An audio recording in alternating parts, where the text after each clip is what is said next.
Now, to start my comments today, I wanted to just cite three individuals. Some names you'll know, some you might not, but they actually, I think, exemplify the range of the things that we're talking about. Samuel Zemurray, Phil Knight, Sam Walton. Okay, these are all individuals who have done different things at different moments in time that have very much been about the engagement of business and society and about the ways in which the multinational corporation is a critical vehicle for understanding international policy, the role of the United States in the world, and ultimately the way in which the corporation can be a force for good or for bad in how society ends up being constructed. Now, Samuel Zemurray, most people have kind of forgotten his name, but during the 40s, 50s, and 60s, he was the entrepreneur, the Russian immigrant entrepreneur who actually transformed the banana industry and became a key player in United Fruit and ultimately was aligned with many things that, there are lots of books and reports out now about his alignment with the CIA and things that he was doing in South America. But the key point is that he was an individual who was an entrepreneur who thought about big ideas in terms of the flow of capital and the flow of goods around the world. And ultimately, when we think of the flow of goods and the flow of capital around the world, we have to think about geopolitical boundaries. Right? And he became a key player in that space. Phil Knight, many people don't realize, Nike is one of the great innovators in the world that we live in today. Phil Knight used to sell, in the 60s, he sold shoes out of the back of a Pontiac for Bill Bowerman, and he realized he was making no money. So he went to Stanford Business School and he wrote a business plan about how they could make so much more money if they just outsourced production to some other place. Let's call it Japan. And suddenly we are in this world in which outsourcing is the dominant corporate form. And of course, Phil Knight's entire life changed in 1997 because Nike believed that they were immune from any kind of corporate social responsibility types of issues because they didn't own the factories in which Indonesian workers were employing 14-year-old girls. But it turned out in 1997 that when American college students vote with their feet and suddenly say, we're not going to buy Nike tennis shoes, his personal net worth took a hit of $1 billion. Right? And so we saw a new chapter, a new moment in the intersection of all of the issues that matter for corporate social responsibility. And of course, Sam Walton founded Walmart, and Walmart just became one of the most powerful companies in the world gradually over time. Most people don't realize with respect to China specifically, Walmart's exports from China back to the United States are equal to the exports of Mexico to the United States. This is the single largest exporter from China to the United States of any company in the world. And so when we start to think about the influence that a company like Walmart plays, you want to talk about sustainability? Get Walmart on board for changing the ways in which its supply networks and its distribution networks and its commodity chains matter. Right? And so we have entered into this new world in the last decade that fundamentally thinks about corporate social responsibility in very, very different ways. And so what I'd like to do is talk a little bit about that, but I'd like to take a step back and historicize this a little bit. As a sociologist, I'm fundamentally a historian and somebody who thinks about the social and political context of markets before anything else. And so I want to talk a little bit about this, and I'm going to try to race through some things, so forgive me if I'm moving too quickly, but I know our time is short and you guys got to get to lunch. So let me give you a very brief history. Often when I start out talking about these issues for students, I ask them, what is the purpose of a corporation? And they'll say, reduce transaction costs, make profits, stakeholders, do for the social good. But they very seldom come upon the one thing that's so important for the corporation in American societies, which the corporation is an institution. It is a veil that protects entrepreneurs and senior management from the liability for blame. This is an amazing phenomenon. It's very specific to American society. There's some version of this in Europe, but I can tell you, apropos of the panel that you just saw, one thing that's very interesting in terms of corporate social responsibility, the entire concept of legal person in Chinese and in the Chinese corporate system means exactly the opposite than it does in America. In America, it means it is the corporate veil. It is the legal entity that will protect people from liability for blame. In China, the word legal person, 独立法人, actually means who is going to go to jail if this corporation does bad things. Right? I actually have become all too aware of this recently because GW just set up a wholly owned foreign enterprise in China, and I had to decide who was going to be the legal person, and I realized that it had to be me because I was driving the process, and I realized, like, oh, I'm going to be the guy who goes to jail if we do bad things. But it's an interesting thing to note about what American capitalism is about, and I don't decry that. I think this has actually created the greatest source of innovation for our society, but it also brings with it dramatic responsibility. We have to train our young people to understand that we have created a system in which they can be protected from liability and blame. And what that means is that they have great responsibility for doing what's right. And it means we have to bring economics back to a more normative understanding of social issues and social change. So, of course, this story sort of begins with who I think is the most important economist of the 20th century. Some people might say John Maynard Keynes occupies that position, but I think it's Milton Friedman. We live in Milton Friedman's world today. Regardless of what you think the Federal Reserve is doing and the way it's kind of taken a Keynesian turn, we are living in Milton Friedman's world in which we have to deal with the question of what the role of the corporation in society is and who it serves. Now, the one thing that's interesting about Milton Friedman, although he rose to prominence and power in the 1970s, is I think Milton Friedman actually misunderstood the history of corporate social responsibility. And so I want to give you a very brief snippet of that history, and I'll try to run through it so we can get to some other topics. But the key thing is that the history of corporate social responsibility has arisen in this current era in the United States as an end run around regulation. Now, that might be okay, but it's important to understand what it's really about. So if we think about corporations among three axes, which is how I typically like to think about citizenship in general. Do you pay taxes? Are you subject to the laws of the land? Can you influence the laws that influence those other two issues?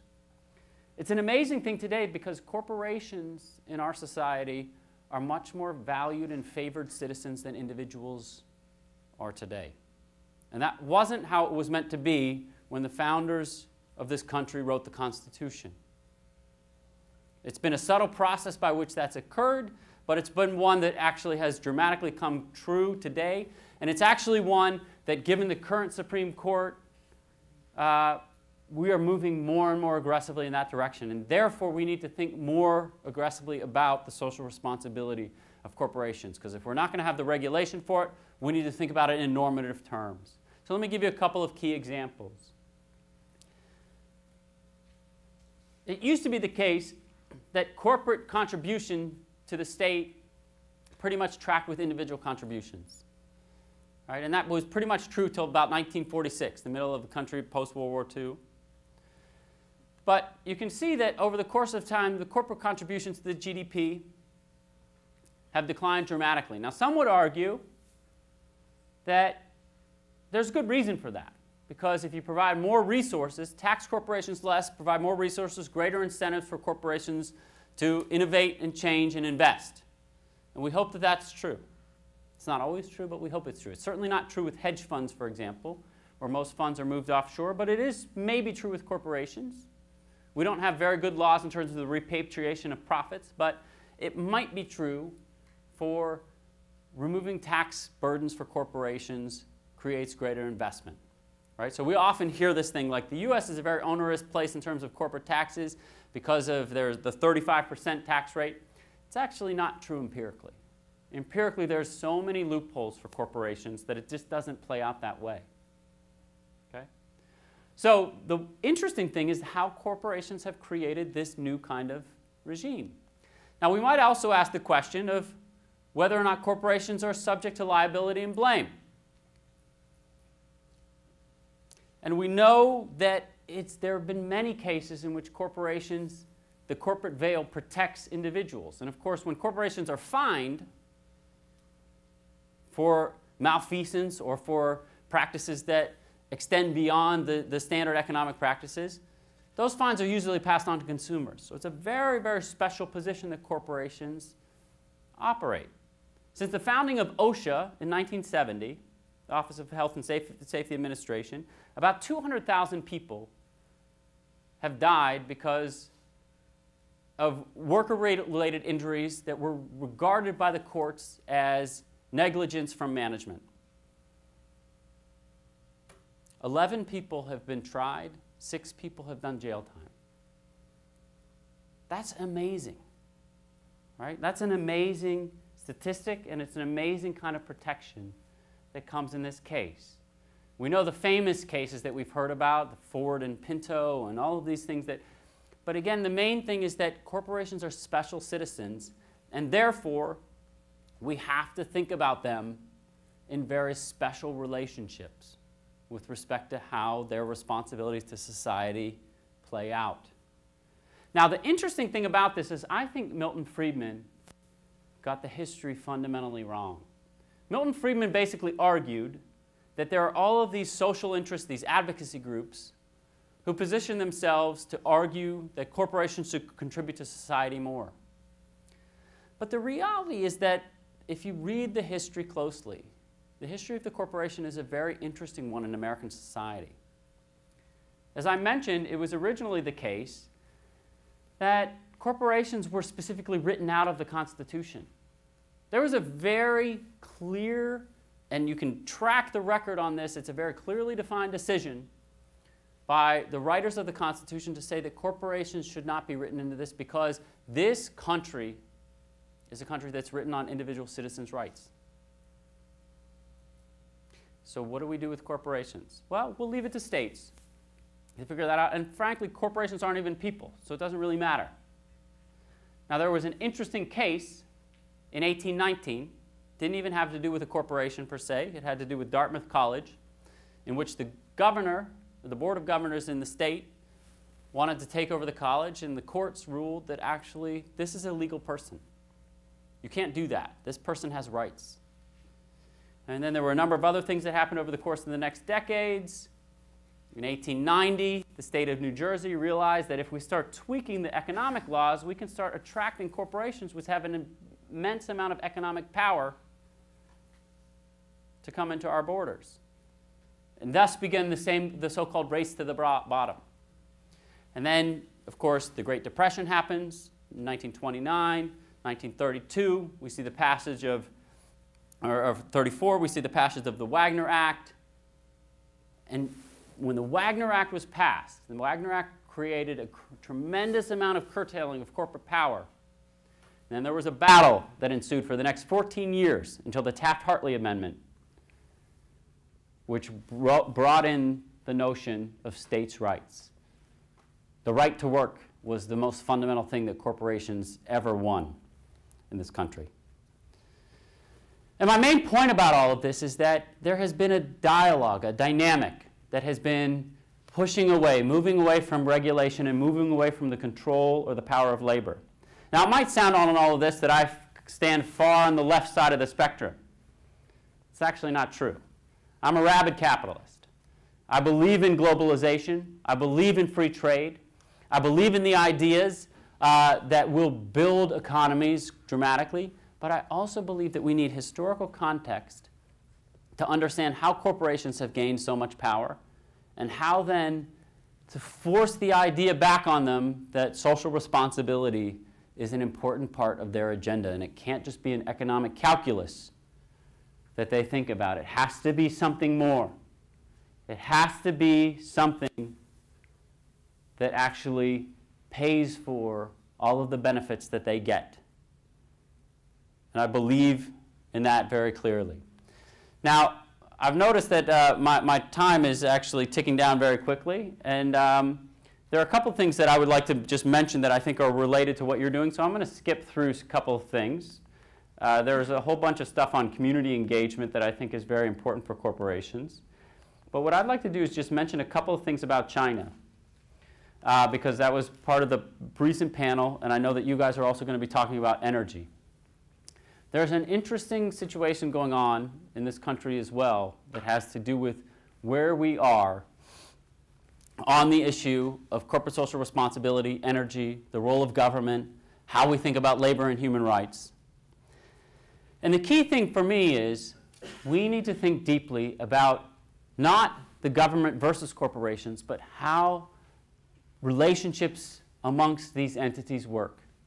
We need to think very deeply about the ties between governments and the major corporations of our time in order to reinvigorate this economy, but also in order to actually have the right type of relationship with our overseas investments so that we can actually create a better world.